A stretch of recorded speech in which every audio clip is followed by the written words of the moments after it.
The cold wind whistled through the empty streets as David Carter sat alone in his dimly lit office. His hands trembled slightly as he stared at the stack of papers in front of him. Contracts, reports, deadlines, all reminders of the life he had built with relentless effort.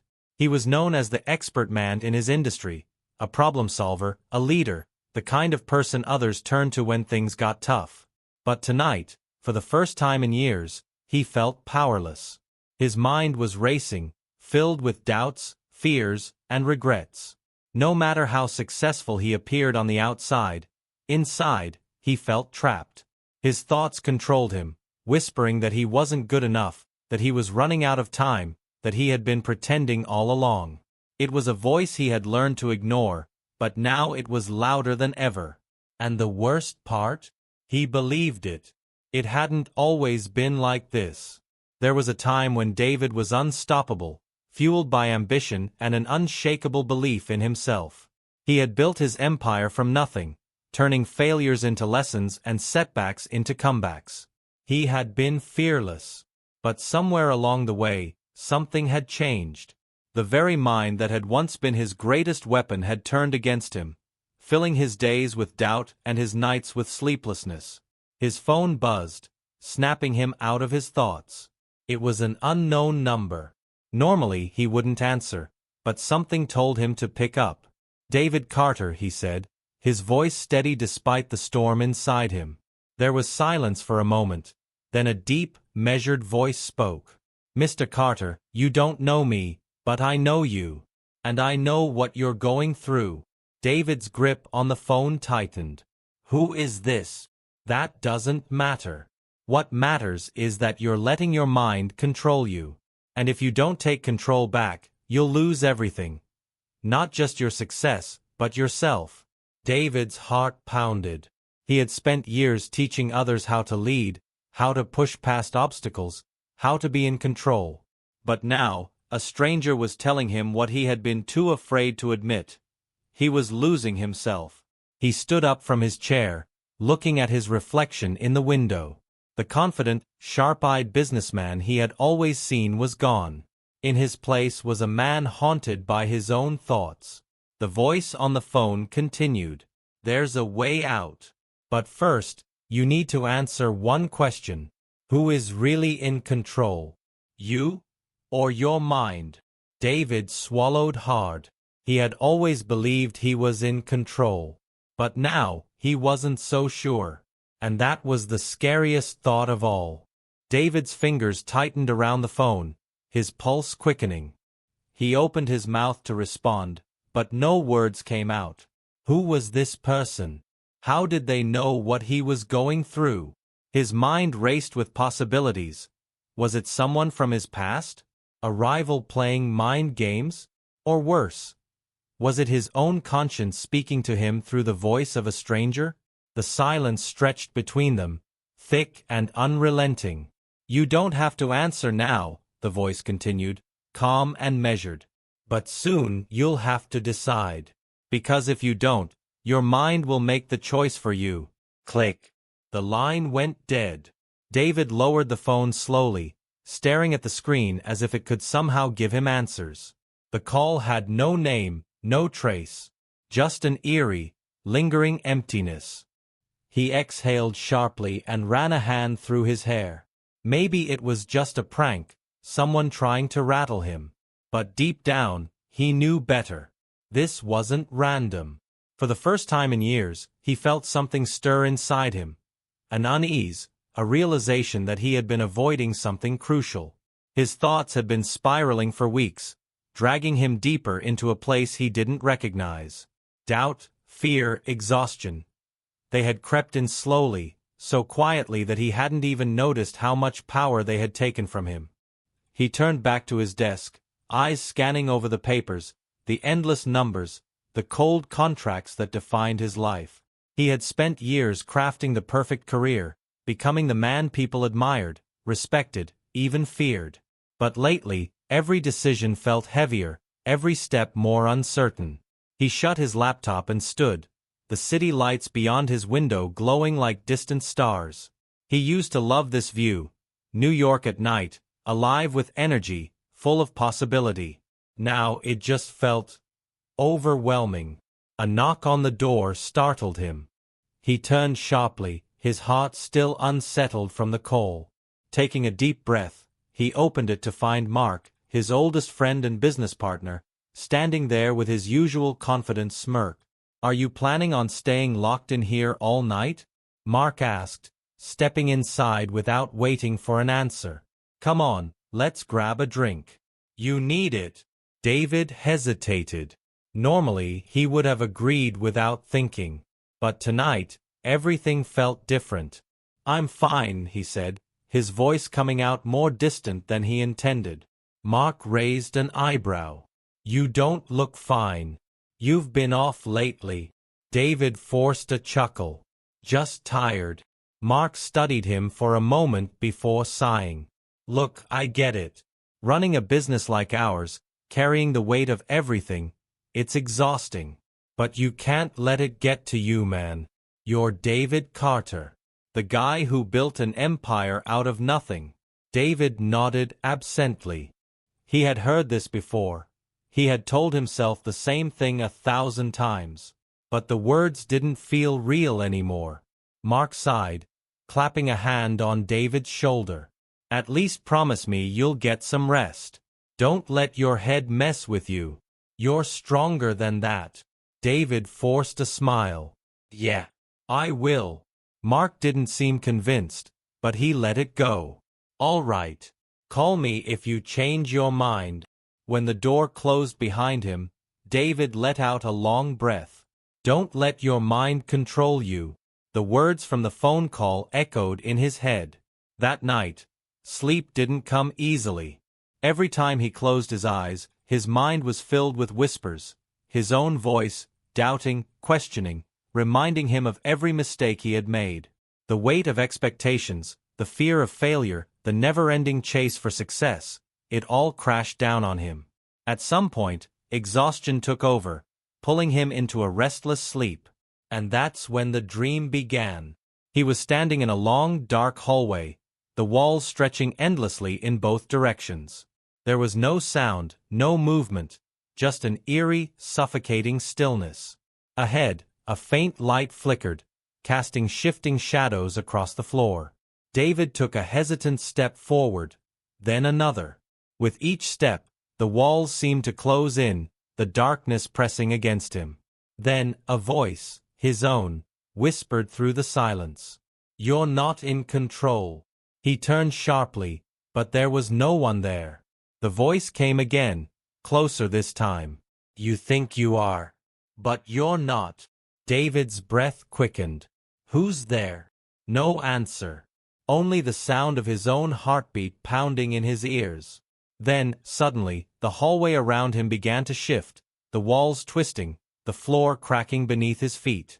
He tried to run, but it felt like he was sinking, like the very ground was pulling him down. And then, he jolted awake, gasping for air, drenched in sweat. His heart was racing, his hands shaking. The dream had felt too real, too vivid, as if it wasn't just in his mind but something deeper, something pulling at the edges of reality. He sat up, running a trembling hand over his face. He had never been the kind of man to believe in signs or warnings. But something about all of this, the call, the doubts, the dream, it felt like a message. A message he couldn't ignore. And for the first time, he wasn't sure if he was ready to face it. David couldn't let it go. The stranger's words had stirred something deep inside him, something he couldn't ignore. He had spent his life believing he was in control, but now, for the first time, he was questioning everything. If his thoughts had been leading him all this time, then how much of his life had been dictated by fear, doubt, and hesitation? The thought made his stomach twist. He needed answers. That evening, after another long day at work filled with meetings and decisions that no longer felt entirely his own, David sat alone in his car. He gripped the steering wheel, his mind racing. The city lights flickered around him, and the hum of distant traffic filled the silence. He pulled out his phone and scrolled through his call history. No trace of the unknown number. No way to call back. Frustration burned in his chest. He wasn't the type to let things go unanswered. If someone had seen something in him, something he wasn't even sure he could see in himself, then he had to find out what it was. He had spent his entire life chasing success, building an empire, proving himself. But for what? If he wasn't truly in control, then what was all of it worth? His mind was running in circles, pulling him deeper into his own thoughts. And then, almost as if on cue, his phone buzzed. Unknown number. David's breath caught. He hesitated for only a second before answering. "You've been thinking about what I said," the voice stated before David could even speak. David exhaled sharply. "Who are you?" "Someone who's been where you are." "That's not an answer." "It's the only one that matters," the voice replied. "You don't need to know who I am. You need to know who you are." David clenched his jaw. He wasn't used to being on this side of a conversation. Uncertain, searching for clarity. "And what exactly do you think I don't know about myself?" "You believe your success means you've mastered control. But in reality, you've only mastered distraction." David frowned. "What are you talking about?" "You built a life that looks like control. But what happens when the distractions fade? When the work slows down? When there's nothing left but you and your thoughts?" David didn't answer. "That's when the truth comes out," the voice continued. "And the truth is, you've been running. Not leading. Not controlling. Running." David felt something tighten in his chest. He wanted to argue, to push back, but deep down, he knew there was truth in those words. He had always drowned himself in work, in goals, in the endless pursuit of more. But why? "Running from what?" he asked, his voice quieter now. The voice paused. "Yourself." The line went dead. David sat frozen, the silence around him pressing down like a weight. His grip on the phone tightened. His pulse pounded in his ears. He had spent his whole life proving himself, fighting to be better, stronger, more successful. But had he ever stopped to ask himself why? He leaned back in his seat, staring up at the roof of his car. The question echoed in his mind. What was he running from? That night, he barely slept. His mind replayed the conversation over and over, dissecting every word. Was it true? Had he spent his life avoiding something buried deep inside him? The next morning, he walked into his office like usual, but everything felt different. He looked around, really looked. The polished desks, the neatly stacked reports, the walls lined with awards and achievements. They were all symbols of his success, proof of his hard work. But now, they felt like something else. Like armor. Like a carefully constructed barrier between him and something he didn't want to face. Lisa knocked on his door. "David, are you sure you're okay? You've been a little off." David forced a small smile. "Just thinking about some things." She hesitated before stepping inside.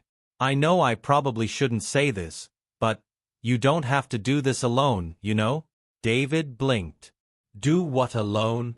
"Whatever's going on in your head," Lisa said, her tone softer than usual. "You're always the one people go to for answers. But that doesn't mean you have to have them all the time." Her words caught him off guard. He had spent his life being the person others relied on. He never stopped to think about what would happen if he needed help. "Thanks, Lisa," he said after a pause. "I appreciate that." She nodded, studying him for a moment before walking out. David sat there, staring at the door after she left. Maybe she was right. Maybe it was time to stop pretending he had everything under control. But how did someone like him, someone who had spent years building an identity around strength and certainty, admit that they were lost? As he sat there, lost in thought, his phone buzzed again. Another unknown number. David's pulse quickened as he answered. "Ready to stop running?" the voice asked. David took a slow breath. "Tell me what I need to do." The voice was silent for a moment. "Then meet me." David's stomach tightened. He had expected another cryptic conversation, not this. Where? You'll know. The call ended. David stared at his phone, frustration and curiosity battling in his mind. He had never been one to play games, but something about this felt important. And for the first time in a long time, he wasn't afraid to find out why.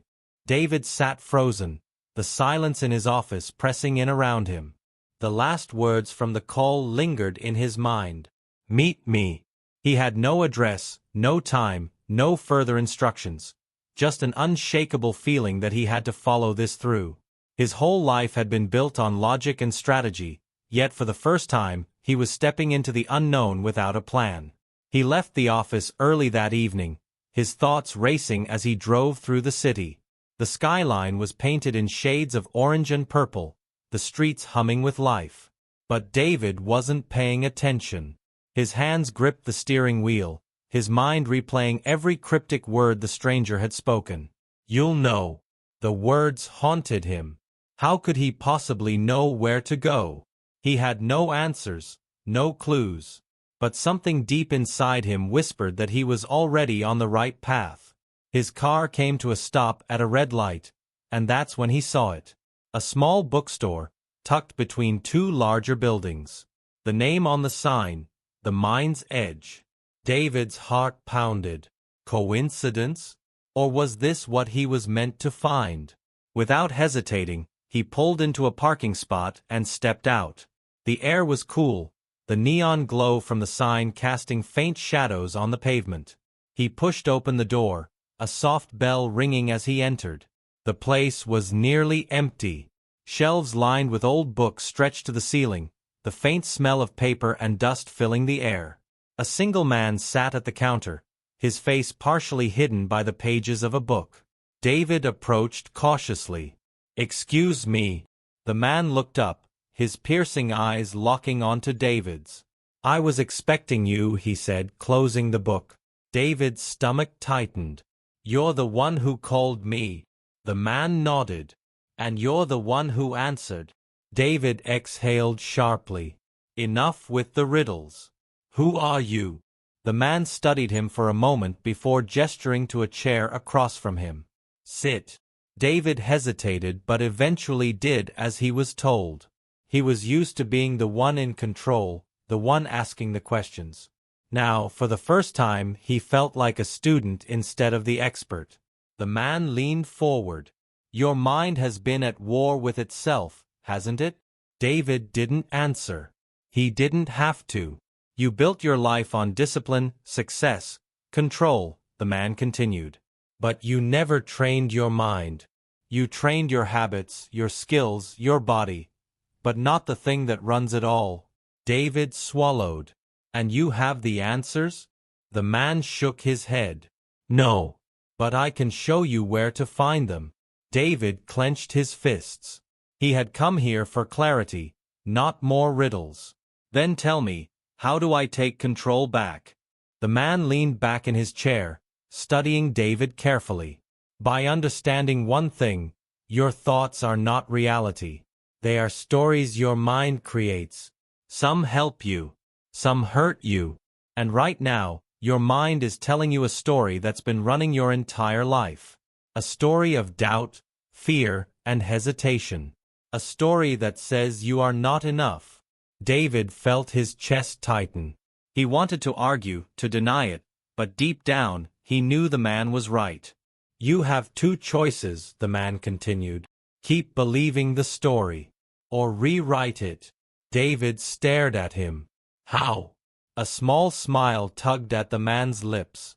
"By doing something you've never done before, challenging the voice inside your head." David exhaled slowly. "And what if I fail?" The man's expression turned serious. "Then you stay trapped, and your mind wins." David felt a chill run through him. He had spent his whole life believing that control meant power. But now, he was beginning to see the truth. Control wasn't about suppressing thoughts, it was about confronting them. And that terrified him more than anything else. The man stood up, reaching for a small notebook on the counter. He slid it toward David. "Take this. Write down every thought that tells you you're not good enough. Every fear, every doubt. Then, next to each one, write the truth." David frowned. "The truth?" "The truth you've been too afraid to believe," the man said. "Because the only way to take control of your mind is to stop believing its lies." David stared at the notebook, his heart pounding. He had spent his whole life chasing external success, proving himself to the world. But now, for the first time, he realized his biggest battle had never been out there. It had always been inside him. And now, he had to face it, no matter what it took. David stared at the notebook in front of him. His fingers hovered over the cover, hesitant to pick it up. It was strange. He had faced impossible deadlines, made million-dollar decisions, and controlled boardrooms full of powerful people. Yet here he was, afraid of a blank page. The man watched him carefully, as if studying his every reaction. "You think this is just an exercise, don't you?" he asked. David looked up. "Isn't it?" The man shook his head. "No. It's a mirror. The things you write in there will show you exactly what's been controlling you all these years." David swallowed hard. He didn't like where this was going. He wasn't afraid of hard work, but this felt different. It felt like opening a door he had kept locked for too long. Taking a deep breath, he grabbed the notebook and tucked it under his arm. "I'll do it," he said, his voice firmer than he felt. The man nodded but didn't say anything. David turned to leave, his mind spinning. He wasn't sure what he had expected when he walked into this bookstore, but it certainly wasn't this. Yet something about the stranger's words had struck a chord deep within him, a truth he couldn't ignore. As he stepped outside, the cold night air hit him, clearing his thoughts for a moment. The city felt different, quieter, heavier somehow. He walked to his car, his fingers tightening around the notebook. Then his phone rang. His heart jumped. He pulled it out, expecting another unknown number. But it wasn't. It was Lisa. He hesitated before answering. "Lisa?" Her voice was tense. "David, where are you?" He stopped himself. He had no way to explain what he had just been through. "Why? What's wrong?" There was a pause. Then, "You need to get back. Now." David's pulse quickened. "What's going on?" Lisa's voice dropped to a whisper. "Someone's been asking about you. They came to the office, twice. They wouldn't say who they were, but something's off. I don't know why, but I have a bad feeling." David's grip tightened around his phone. "What did they want?" "They just kept asking where you were, when you'd be back. And then they left." A chill ran down David's spine. He turned, scanning the street around him. Nothing looked unusual. But now, the air felt heavier, charged with something unseen. "Did you see their face?" he asked. "No," Lisa said. "They stayed in the shadows. But they knew your name, David. They knew things about you." David felt his breath slow. This wasn't paranoia. Someone was watching him. He turned back toward the bookstore, but when he looked through the window, the man was gone. The chair he had been sitting in was empty. The store looked completely deserted, as if no one had been there in the first place. David's stomach tightened. He had only been outside for a minute. Where had the man gone? "Lisa," he said, his voice low. "Lock the office doors. Don't open for anyone unless you know them." "What's going on?" she asked. "I don't know yet," David admitted. "But I'll find out." He ended the call and got into his car. His hands gripped the wheel, but his thoughts were a storm. He had spent the last few days trying to understand his own mind, fighting to take control of his thoughts. But now, it seemed like someone else was pulling the strings. And he had no idea who. Or why. The city lights blurred past him as he drove. His heart pounded, his thoughts racing. If someone was looking for him, It wasn't random. They wanted something. And somehow, he had the sinking feeling that the stranger from the bookstore knew more than he had let on. The notebook sat on the passenger seat beside him, untouched. David glanced at it, a thought creeping into his mind. What if the real battle wasn't just inside his head? What if someone else was trying to control him, too? David's hands tightened around the steering wheel as he drove through the city, his mind a whirlwind of thoughts. The bookstore, the stranger, the cryptic message. It all felt like pieces of a puzzle that refused to fit together. But the one thing he couldn't ignore was Lisa's warning. Someone was looking for him. And they knew things they shouldn't. His phone buzzed again. Another unknown number. His pulse quickened as he hesitated, then answered. A deep voice spoke. "You took the notebook." David's grip tightened. "Who is this?" "You already know." David's heart pounded. It was the same voice from the bookstore. But how? He had seen the man disappear. The store had been empty. "What do you want from me?" David asked, trying to steady his voice. A pause. Then, "You've been fighting the wrong enemy." David's breath hitched. "What does that mean?" "The people looking for you. They're not after your money. Not your success. They want your mind." The call ended. David stared at his phone, his hands trembling. His mind. What did that even mean? Then, headlights flashed in his mirror. A black SUV. Close. Too close. His stomach twisted. This wasn't coincidence. They had found him.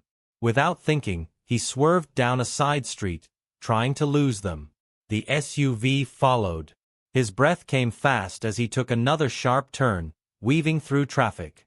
But no matter where he went, they stayed right behind him. A red light loomed ahead. He had two choices: stop and let them catch him, or take the risk. He chose the risk. Slamming the accelerator, he sped through the intersection, horns blaring behind him. The SUV hesitated for a moment, just enough for David to make a sharp turn down a narrow alley. He killed the lights and held his breath. Seconds passed.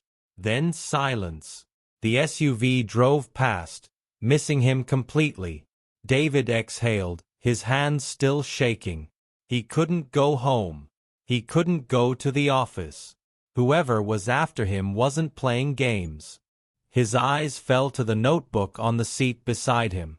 The man had told him to write down his fears, his doubts. He had told him that the real battle was in his mind. But what if it was something more? David hesitated, then flipped open the cover. His own handwriting stared back at him. Except, he hadn't written anything yet. His blood ran cold. The pages were already filled. His deepest fears, his failures, the thoughts he had never spoken aloud, they were all there, written in his own handwriting. But he hadn't written them. His vision blurred as he flipped through the pages, his heart pounding harder with each word. This wasn't just a notebook. It was something else.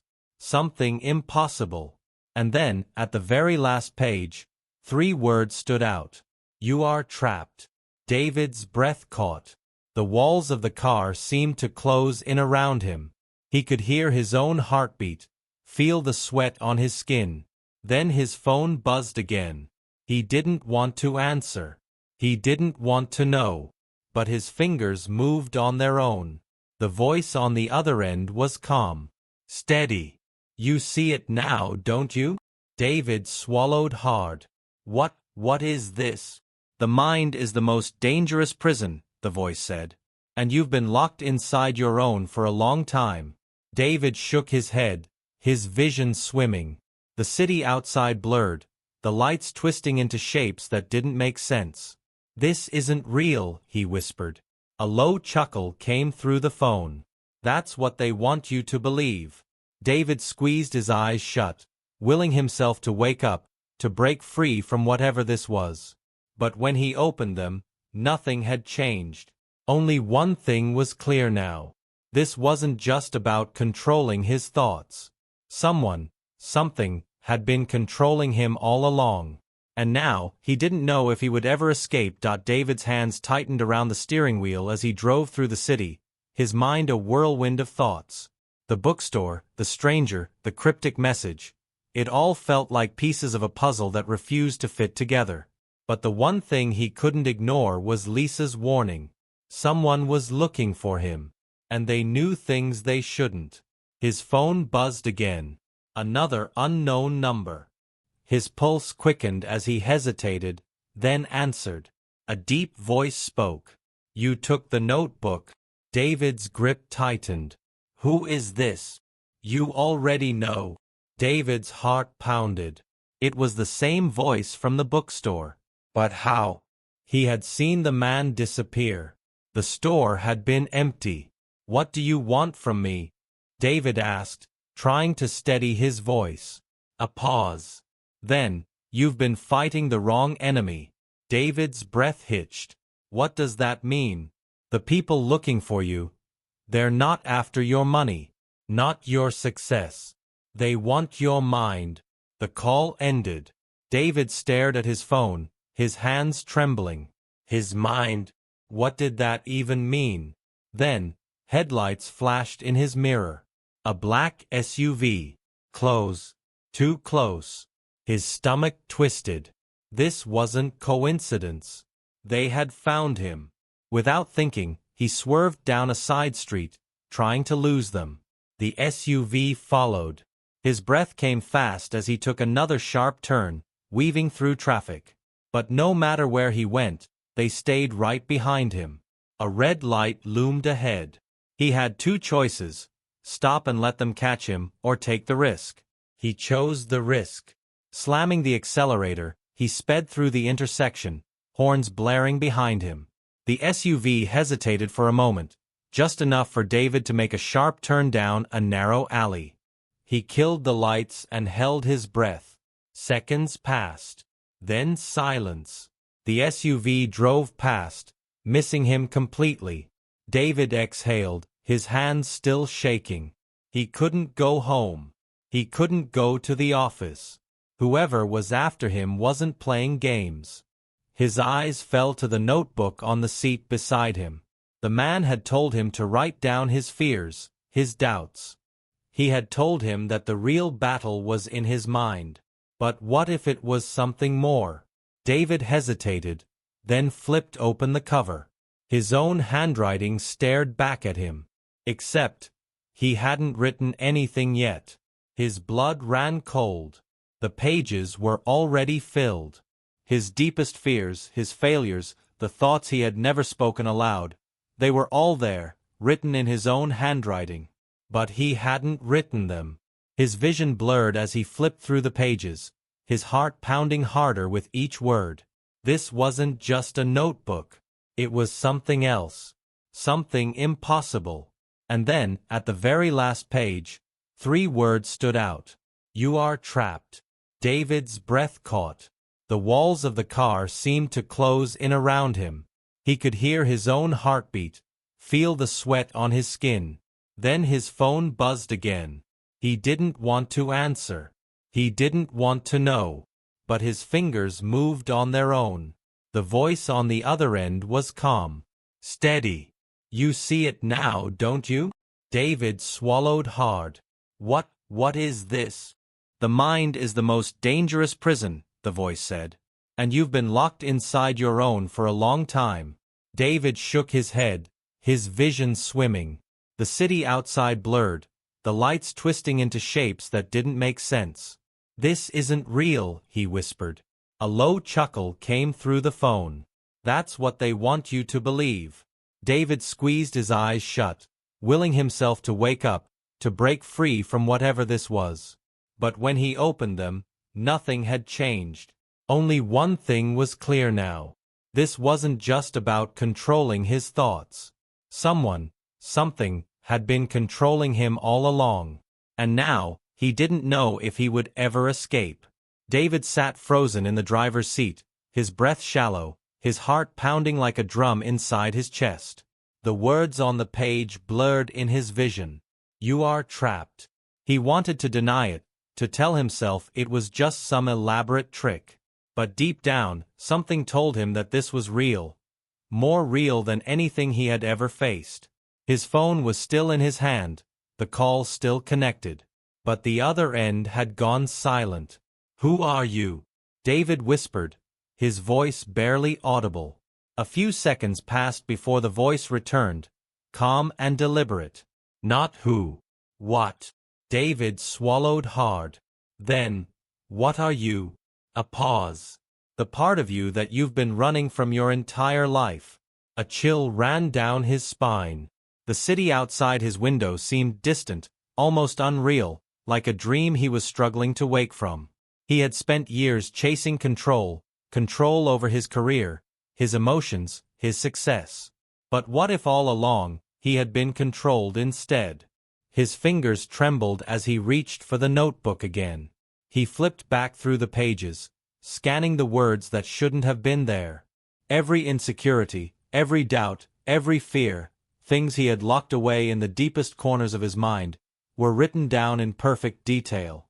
And then, at the very bottom of the last page, another sentence appeared, as if written in real time. "You have one last choice. Wake up, or stay lost forever." David's pulse hammered in his ears. His hands clenched into fists. He had been fighting for control, for clarity, for freedom. And now, it all came down to this. A thought surfaced, one he hadn't dared to face before. What if none of this was real? What if I've been living inside my own mind, trapped in a story that I didn't even know I was telling myself? His breath came faster. If this was a prison, he needed to break free. He closed his eyes and forced himself to focus. He had spent his whole life reacting, chasing success, running from failure, letting his mind dictate every move. But what if he stopped running? What if, for once, he simply let go? A strange calm washed over him. He exhaled, slow and steady, then whispered the words out loud. "This is not real." The second the words left his lips, the air around him shifted. The car, the city, the notebook, it all began to blur, dissolving like ink in water. The headlights on the street stretched into streaks of light. The buildings trembled, fading into nothingness. Then, darkness. For a moment, there was nothing. No sound, no movement, just emptiness. And then, a sharp inhale. David's eyes snapped open. He was sitting at his desk. His real desk. The city lights twinkled outside the window. The familiar hum of the office filled the air. Papers were stacked neatly in front of him. His laptop screen glowed softly. His fingers twitched. His heart was still racing, but his mind felt clearer than it had in years. He turned slowly, scanning the room. It was exactly as he had left it. But something was different. He reached for his phone. No missed calls. No messages from Lisa. No mysterious numbers. Then, his eyes landed on a notebook sitting next to his laptop. The same notebook. The one from the bookstore. His chest tightened. With hesitant fingers, he flipped it open. The pages were blank. David let out a slow breath. He didn't know what had just happened, whether it had been a dream, a hallucination, or something far more unsettling. But he knew one thing for certain. He had been a prisoner of his own mind. And for the first time, he had found the key. His entire life, he had let his thoughts control him, dictate his fears, shape his reality. But now he saw the truth. Thoughts were just that, thoughts. They had power only if he gave it to them. A quiet sense of understanding settled over him. He wasn't the same man who had walked into that bookstore. He wasn't even the same man who had picked up the phone. He was free. And now, for the first time in his life, he was in control. Not by force, but by choice. David reached for a pen, flipped to the first page of the notebook, and began to write. Not his fears, not his doubts, but a new story. One where he was no longer trapped. one where he was finally awake.